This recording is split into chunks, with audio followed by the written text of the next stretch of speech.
Hello and नमस्कार everyone, I am doctor Megha और आज इस वीडियो में हम बात करेंगे सोरासिस के बारे में। सोरासिस में मेरे पास कमेंट्स आते हैं कि प्रेगनेंसी में आपको सोरासिस अगर है और प्रेगनेंसी हो रही है तो आपको सोरासिस को कैसे ठीक करना है। तो आज मैं उसी की मैनेजमेंट के बारे में बात करूंगी। कुछ चीज़ें आपको बताऊंगी जिससे आप प्रेगनेंसी में अपना सोरासिस मैनेज कर सकते हैं बिना दवाइयों के। और साथ ही में कुछ पिक्चर्स मैं आपको दिखाना चाहती हूँ मेरे पेशेंट की सोरासिस की, जो ऑलमोस्ट 1 महीना या 2 महीना मेडिसिन खा के ऑलमोस्ट क्योर्ड हैं, सोरासिस फ्री हैं, अपने सोरासिस पे विजय पा चुके हैं और सोरासिस फ्री हो चुके हैं। यहाँ पर जो मैं फोटोज और वीडियो शेयर करती हूँ ये सिर्फ आपका कॉन्फिडेंस बूस्ट करने के लिए मैं शेयर करती हूँ कि सोरासिस को जड़ से ख़त्म किया जा सकता है।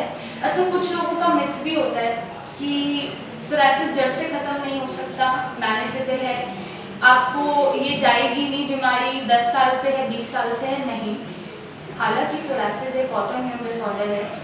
सोरासिस को ट्रिगर जब भी मिलेगा वो आपकी बॉडी पे आएगा, लेकिन इसका मतलब ये नहीं है कि एक बार ठीक होने के बाद वो दोबारा आ जाएगा या आप स्टेरॉइड्स उसके लिए लेते रहें, इंजेक्शंस लगाते रहें, नहीं, ऐसा नहीं होता। अगर सोरासिस का इलाज आपको जड़ से मिल रहा है, आपका ऑटोइम्यून डिसऑर्डर रिवर्स हो रहा है, इम्यूनिटी रिवर्स हो रही है, तो सोरासिस वापस नहीं आता। लेकिन आपको मैनेज करके रखनी पड़ती है अपने डाइट और लाइफस्टाइल। जहाँ जहाँ आपकी बॉडी पे ट्रिगर मिलेगा, इम्यूनिटी आपकी कॉम्प्रोमाइज करेगी, तो सोरासिस वापस आने के चांसेस होते हैं। वो भी उतने फ्रीक्वेंसी या उतने अमाउंट में वापस नहीं आता। सोरासिस 1 या 2 पैच आएगा। सपोज आपकी कोई सर्जरी हुई है, एंटीबायोटिक्स चली हैं, स्टीरॉइड्स चली हैं, आपका इम्यूनिटी कॉम्प्रोमाइज हो रहा है, कोई बीमारी हो गई है दूसरी और आप कॉम्प्रोमाइज कर रहे हैं, लड़ रहे हैं, आपका इम्यून सिस्टम काम नहीं कर रहा, तब सोरासिस का 1 या 2 पैच वापस आने का चांस होता है। अदरवाइज अगर ट्रीटमेंट आपको सही दिया गया है तो सोरासिस आपको वापस नहीं आता। अगर आप स्टेरॉइडल ट्रीटमेंट ले रहे हैं तो यस, जब तक आप स्टेरॉइड्स खाएंगे तब तक आपका सोरासिस सप्रेस होता जाएगा, दबता जाएगा, जैसे ही छोड़ेंगे वो बढ़ के बॉडी में वापस आएगा।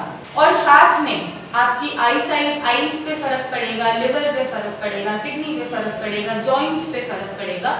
तो ये स्टेरॉइड के साइड इफेक्ट होते हैं।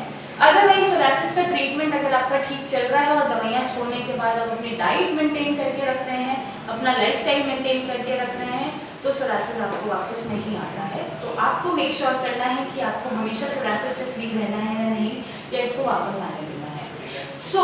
जो ये पेशेंट की मैं फोटोज एंड वीडियोज दिखा रही हूँ, और मेरे पास अक्सर मतलब हार्डली पेशेंट वापस आते हैं कि सोरासिस वापस आ गया या उतने अमाउंट में वापस आया है। अगर कोई ट्रिगर उन्हें मिलता भी है या उनकी कोई सर्जरी हुई है, एंटीबायोटिक हुए हैं, तो 1 या 2 पैच सोरासिस के दिख जाते हैं। अदरवाइज सोरासिस उस वे में हार्म नहीं करता उनको जैसे पहले करा होता है। और अगर वो अपना लाइफस्टाइल मेंटेन करके चल रहे हैं, डाइट मेंटेन करके चल रहे हैं, तो उनका सोरासिस भी वापस नहीं आता। तो आप ये पेशेंट्स की फोटो देखिए जो हार्डली 1 या 2 महीने में या मैक्सिमम 2.5 महीने में ऑलमोस्ट क्योर्ड है, सोरासिस फ्री है और एकदम नॉर्मल स्वस्थ जीवन अपना जी रहे हैं।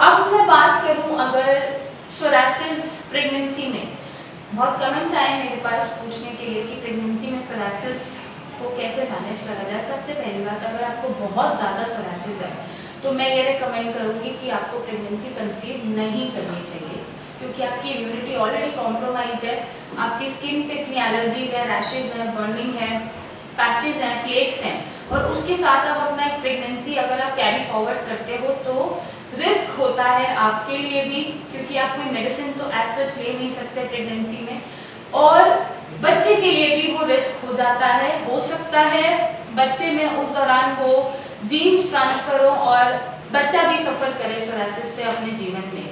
अगर उस दौरान अगर सोरासिस आपको बहुत ज़्यादा है बॉडी में, तो मेरी ये एडवाइस होती है कि सोरासिस को ठीक करके अपने इम्यूनिटी को स्ट्रॉन्ग करके ही प्रेगनेंसी कंसीव करनी चाहिए।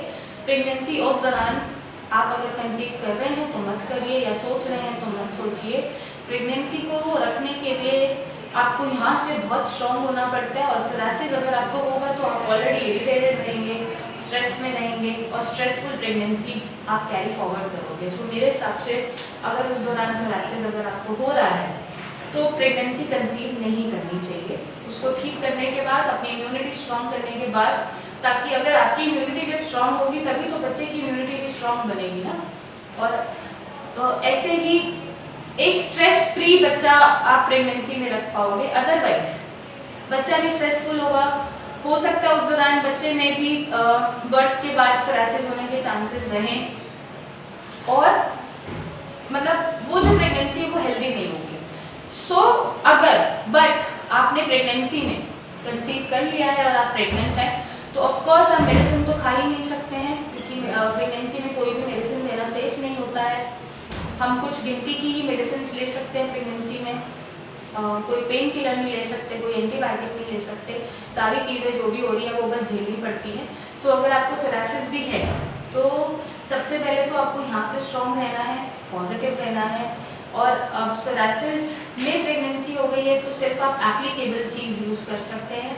अपने स्किन को ड्राई मत होने दीजिए, जैसे वो ड्राई होगी सोरासिस बढ़ जाएगा। आप उसको मॉइस्चराइज करते रहिए।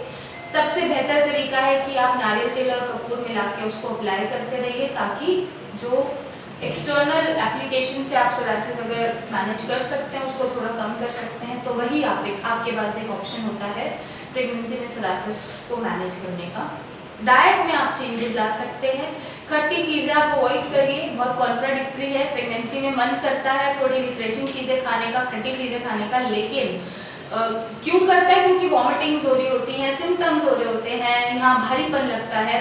लेकिन मैं ये बोलूँगी कि सोरासिस अगर है तो खट्टी चीज़ें अवॉइड करिए, नमक हो सके तो अवॉइड करिए, सेंधा नमक खाइए, नॉर्मल सॉल्ट मत खाइए, खट्टे फ्रूट्स मत खाइए, नॉनवेज मत खाइए, अंडा मत खाइए।